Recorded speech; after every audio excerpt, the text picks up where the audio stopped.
Welcome to another episode of Dad's Rules with Kevin Belzer. And today we are on location again at the Menace Underground at MAF's podcast studios. Yep, decided to take it on the road. We could be sitting in my office at home right now, watching the rain come down, having the dog annoy us every few minutes. Yeah, it's this incessant, stressful like fanning. that. Yeah, he was really fun this morning because he didn't want to go outside because it was raining. It's raining. However, Big dog. Yeah, but this is how stupid it is. So he won't go into the backyard, but It's raining. I put his collar on him and his leash on him, and he got all excited. Because he's like, yeah, I get to go for a walk. Of Takes course. me out the front door, In the rain. down the walkway, around the corner to the park to go pee. And he's having so much fun because it's awesome to him because I'm taking him for a walk. Yeah. Time with you is awesome time for him. It doesn't matter. Then it doesn't matter if it's raining. But he would have got just as drenched going out the backyard. True. But when we opened the Can't do backyard, that. we opened the back door. This was so funny. We opened the back door. He sees this raining, and he looking does this out. scoot thing back, Like, where he's like, nope. nope. So it's not just the little dogs. No, it's the big dogs too. So we're going to do another deck today. This one is called Thinking Time, the Business Edition. So this one says it is Oh, no. perfect for CEOs, managers, business owners, and entrepreneurs. Entrepreneurs. Say that 10 times really fast. Entrepreneurs. No, I can't. I can't make it to 10 times. Whether you're a startup or an established company, this deck of prompts sparks innovation, problem solving, and idea generation. Are you a business owner, Melissa? I mean, Nope. I'm married to one. Does that count? Nope. So, since she's not a business owner, here's what I did. I bought a bunch of random decks, and I'm like, hey, whatever they are, we're We going to could do them. still read one. Why not? So, crack that one open. The ones we've been doing so far, we have done Little Talk, which is bigger conversations for children, which that's interesting because we're not children. We've Children. done It still was interesting. we've done the Intimacy deck, which that one has some naughty cards in it that I got a feeling that we'll draw them both to look at each other and go, nope. We have another We'll one. try not to because we know that could be entertaining. But okay, now I got these cracked open. We did Date deck, and let's see, is there another one? Relationships. We did relationships decks as well. So we've done 4 so far. These, let's look at the topic and just pull the color. We won't shuffle these because maybe we could So start with one that maybe we could. Here's what we learned after we'd already done 3 decks, is there's actually rules to these decks, and there's different categories. We make our own rules. Yeah, so this one, I'm not going to tell you what the colors correspond Oh, with, okay. but there's So you just want me to pick it? leadership, product, marketing, operations, culture, and customer. So you can just pick whatever. Okay. Oof, you don't want one of those. No, I'm kidding. It's too late. I already touched it. I think that these could be interesting just because we don't know what they are going to be. Okay. What steps can you take to reduce how much time you spend on administrative and other non-value added activities? 80-20 stuff, right? Yes. Yeah, there's several ways to read this one. So I think that's what stuck out to me first. So I'll read it again. What steps can you take to reduce how much time you spend on administrative and other non-value added activities? What you need to do is you need to make a top 3 list of here's my priority items. These have to go first. These are the 3 things. These are your 3 things that have to be done today. Okay?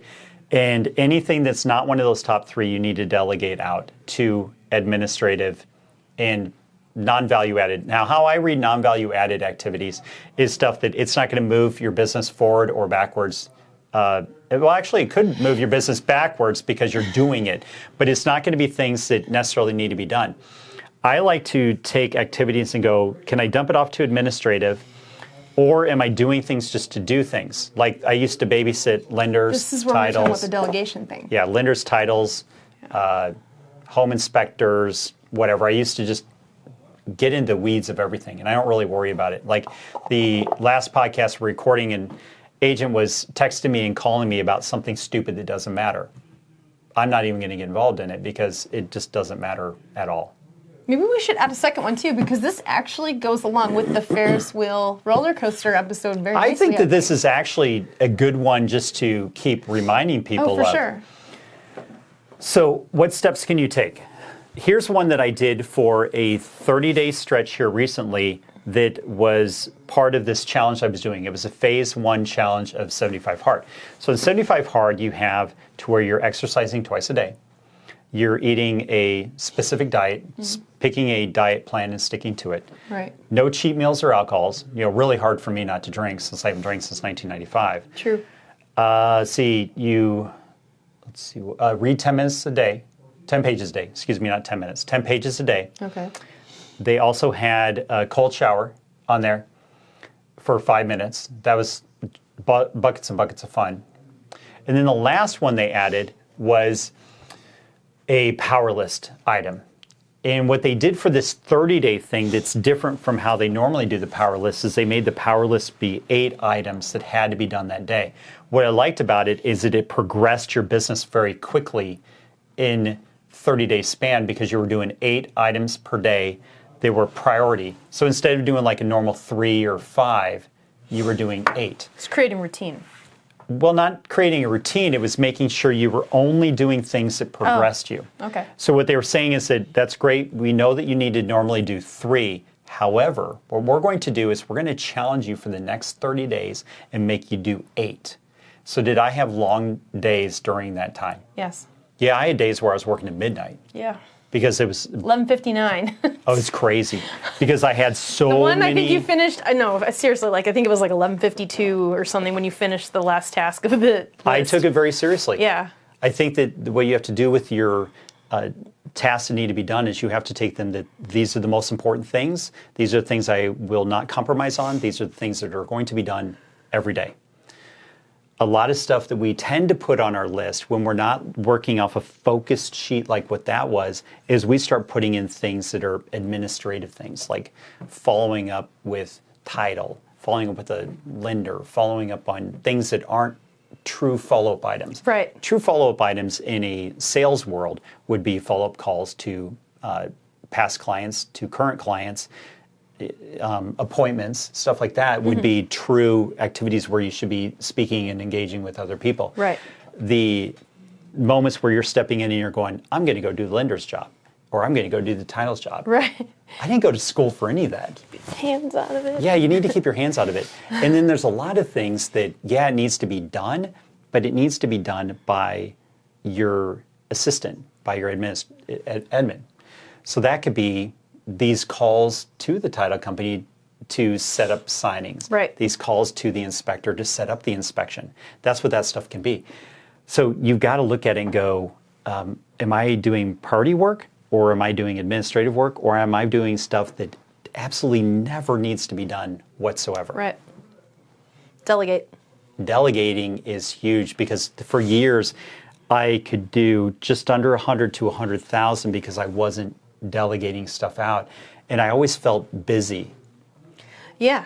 But I was busy doing things that didn't matter. It wasn't your forte as far as what was the income producing task. Yeah, so on the way to the Menace Underground today, we were actually listening to the roller coaster versus Ferris wheel episode. Yeah. What I love about that episode and how I like that we listened to it right before we came in is that there's so many nuggets in that one about this. Is that there's a lot of times to where we look at a project and we go, this is going to take me 40 hours to do this, so I can only do X amount of clients because this is going to take 40 hours. Right. But then when you actually dive into it, you realize, oh wait, this is admin. This never needs to be done. This is actually things that I need to be doing to progress it forward. Yeah. And then when you do the math on it, you go, okay, it was 5 hours total. Yeah. And not 40 hours over the course of it. Right. Or Like it would've 160 been hours over the way course of the month. unnecessary. I've Yeah. seen agents babysit deals. I've seen car salesmen sit outside the office waiting for them to go through financing and everything else when they could. Like, it's funny. I remember one time working at the car dealership, the client went in there to buy a car. They were going through financing, all that. It takes like an hour. I went back onto the lot, met a client on the lot, and sold them 2 cars that day. So they went out and test drive because I don't go on test drives. Right. They went out and test drove, And when they come back, I put them in the other office to buy the 2 cars. Whereas if I'd sat outside that office on that You client, just waited and not well, I done would have done anything. 1 deal instead of 2 three, or 3 or 3 because you because still they deal bought with 2. 2 cars. Right. Okay. So I would have done 1 deal Yeah. instead of 3. And you have to look at it going, man, what could I have done to actually increase my income? Because you didn't need to babysit them during when they were in the finance office, so you could let them finance office handle that part, and then you Yeah, go I don't know anything about continue. finance. I don't- It's like, I have people go, oh, do you need to know my credit score and all that? That's No. not my job, my department. No, like when you're going and showing buyers homes, all you need to know is, okay, well, what loan program do they qualify for? Right. So that you're making sure you're sending in the appropriate homes. But you don't Yeah. get into the weeds of going, well, was their credit score such that they could get a grant and all this other stuff? It's like, well, the lender went over that. Yeah. If the lender said they could, then they could. Then they could. If it's not my issue at all. Right. The lender will let me know what I need to write up on it.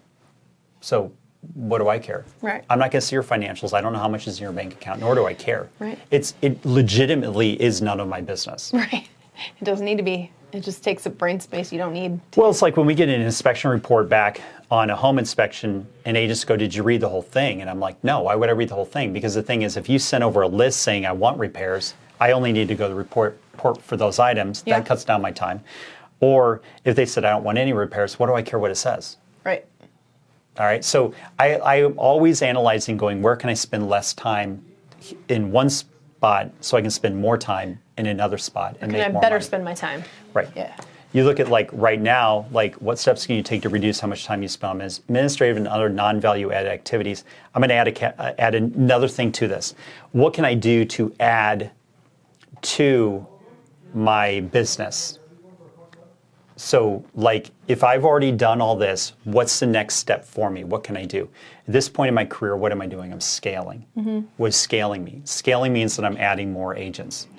Once I've added more agents, maybe I'll be adding more to a marketing department or something Yeah. like that. But I'm adding people in to now make it to where I'm more... Generate business. Yeah, generate more business, be more diversified because I have more agents. So it's like I can go on vacation and can have other fun stuff that I do. Yay.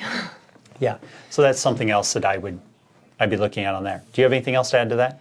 No, I think we've, between the Ferris wheel, whatever episode, and then this one, I think that is just important to focus on the meat activities. I think that no matter what, we're always going to be having new things, new ideas, and then also be reiterating from past episodes of things that we covered because we believe that these are important, that if you are in sales, are looking to progress your life forward in whatever way, you don't even have to be in sales, you can No. work for someone, Yeah. that we're always going to be reiterating things so you're reminded of these things and go, oh yeah, that's right. And just keep making little tweaks because like we've talked about before, we're not looking to be 100% better the next day. We're looking for 1% gains daily because if you improve yourself Just gain of 1% a something. day, Yeah. you improve yourself 1% a day over the course of the years, you'll actually have grown 37 times and you will not recognize the person you were before. That's true. Yep. I think we can wrap it. Yeah, I think so. Okay, so if you liked the show or hated it, I still need you to refer people to the show, to review, to comment, to leave feedback. Enemies, friends alike, doesn't matter, all of them. And until next time, I also need you to go out and be the kick-ass adult I know you all can be.